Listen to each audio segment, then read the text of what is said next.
Harry's Wife, Part 97.24, Queen Checkmates. Hello, I'm H.G. Tudor, enabling you to understand more about the world of narcissism using high-profile examples, and in particular Harry's Wife, the gift that keeps on giving. The Platinum Jubilee weekend has now concluded, and what can we learn from this? Well, simply, the Queen checkmated Harry's wife. How so? Well, first of all, an invitation was issued to both Harry and his wife to attend the Platinum Jubilee. There were those that thought this ought not to be done, given their behaviour, the way that they had repeatedly slated the royal family, disclosed secrets, bad-mouthed them, and therefore, in the circumstances, there were those that felt that they should not be invited. Nevertheless, Her Majesty, in extending an invitation, demonstrated her remarkable generosity and patience. But at the same time, it was a canny move. You see, if the Sussexes were to decline the invitation, they would have been lambasted for being miserable, ungrateful, sour-faced, and it would just maintain more grist to the mill about opinions that they are an unpleasant couple. By accepting, of course, they then have to step into the lion's den. Understand, and of course the Queen knew this, that they were not attending to look to heal the rift that has occurred between them and the royal family. A more sophisticated narcissist may well have seen the opportunity to not only leverage the occasion for the prime aims, but also, of course, to use it to give the appearance of healing the rift, of demonstrating false contrition and false compassion for the purpose of patching things up, to be welcomed back into the inner sanctum of the royal family. Of course, Harry's wife's narcissism isn't up to the job of achieving that, and the reason that they attended was not to look to utilise the opportunity of the occasion to heal the rift, to perhaps to build bridges and mend those broken relations, but instead it was quite simply driven by Harry's wife's need to cater to the prime aims, and especially that residual benefit of having material that would be utilised for the Netflix docuseries. The stakes in relation to that are extremely high. The contract is for $100 million. They, of course, have not received that money. They'll have received a fraction of it, and the rest is contingent upon the provision of decent material. And therefore the Platinum Jubilee provided them with perhaps the best opportunity so far to gather some excellent footage that could be utilised. And that was why they accepted. That was why they were turning up.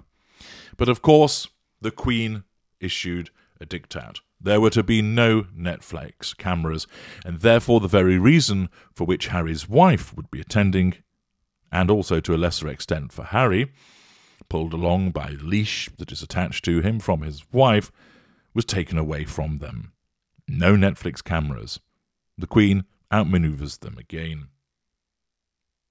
It was also the case that they were not to make any balcony appearance, because this was only allowed for only working members of the royal family.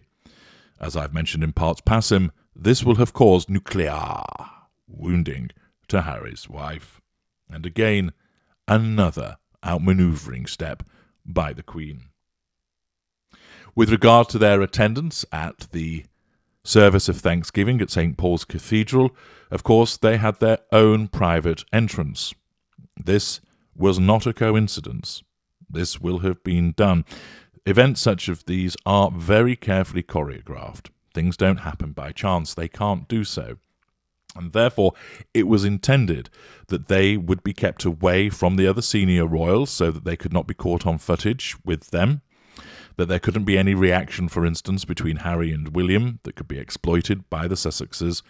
And whilst, of course, as I've explained in parts passim, Harry's wife loved the fact that all eyes were on her as she walked down the aisle, everybody else could see that they were isolated, and the general nonplussed and disapproving looks of those in the congregation. This, again, was a canny manoeuvre by the Queen.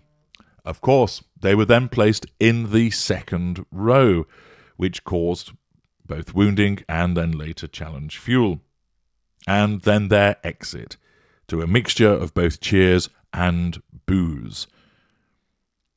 The appearance at the service of Thanksgiving was a triple whammy of isolation on the walk of shame, relegation to the second row, and the receipt of booing, which, of course, frustrated and irritated Harry, and, of course, amounted to challenge fuel, which visibly shook Harry's wife. The royals effectively rejected them. One or two spoke to them, but there was no rapprochement between William and Harry. There was no public interaction between Prince Charles and the Duchess of Cornwall and the gruesome twosome. Other members steered well away from them. Only Eugenie and Beatrice giving them a nod, everybody else keeping their distance from the bench of stench author. There was the no-show at the Guildhall lunch, no doubt as a consequence of the need to assert control through withdrawal following the hearing of the booing. At the trooping of the colour, then they were relegated to the Major General's office, basically banished to the kiddies' room, and notwithstanding Harry's wife's attempts to be seen on camera by appearing at the window engaging in the shushing, this relegation was demonstrative of the way that the Queen had dictated that they would be repeatedly put to one side, relegated, isolated, and demonstrated for the pariahs that they are.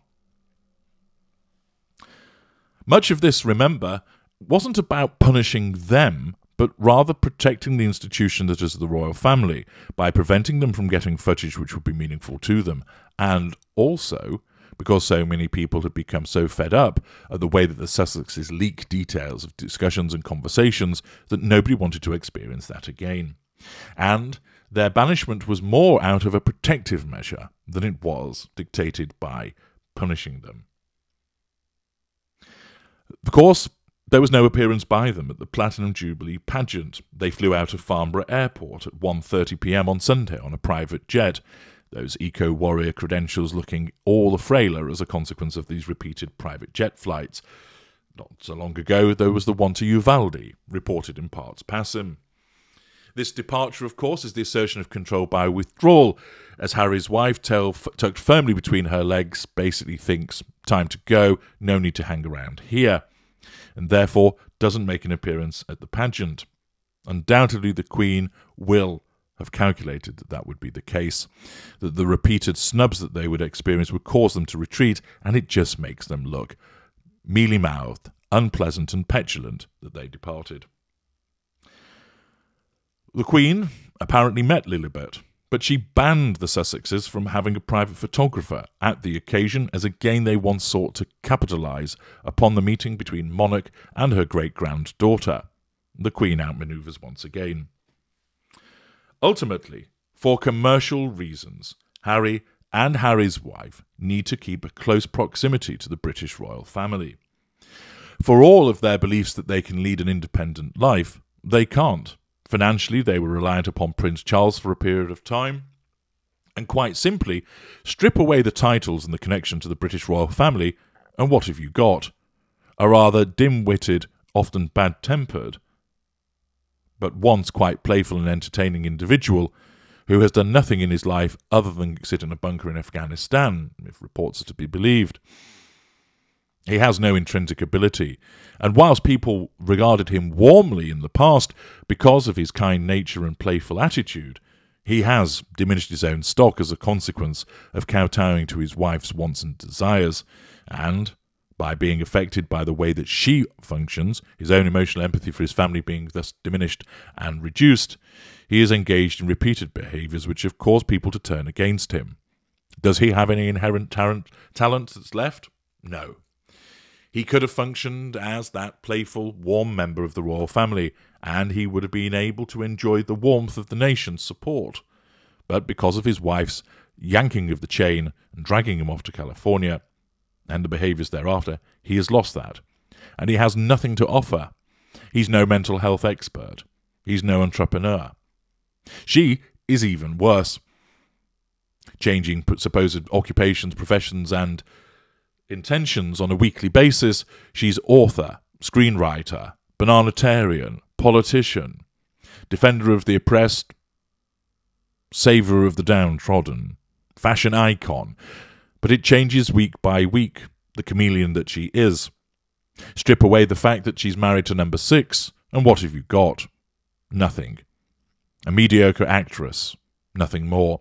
She has nothing of interest to say, nothing of interest to write, no unique perspective on the world, although she believes that she has, and her repeated attempts to find herself a role have failed.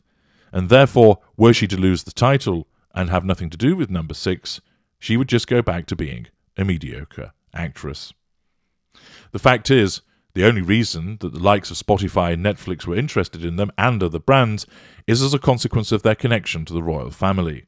And, like many self-sabotaging narcissists, her behaviour, seeking control and fuel in the moment, continues to sever those relationships, meaning that the very beast that she must feed, Netflix, relies upon her having that close proximity to the royal family. All that she has done, demonstrating her lack of intelligence and the way that her narcissism operates, is attend an event where she believed that she was going to get prime footage that would feed the Netflix beast. Instead, she failed. Very little will have been obtained that is of any meaningful use, and moreover, it has just enabled the Queen to outmaneuver her, other royals to stay distant from the pair of them, and mean that their brand becomes all the more diminished. If they have nothing to do with the British royal family, they have nothing behind it to replace that, and therefore the likes of Netflix and others will have no interest in them. There's no sign of the rift narrowing between the Sussexes and the rest of the royal family, and, in essence, Harry's wife's behaviour is cutting off her own nose to spite her face. She and Harry need to remain in close proximity to the British royal family in order to keep their brand relevant, but they're failing to do so, and that downward spiral will continue. These examples, and there are others, demonstrate that the Queen outmaneuvered Harry's wife time and time again over this Platinum Jubilee.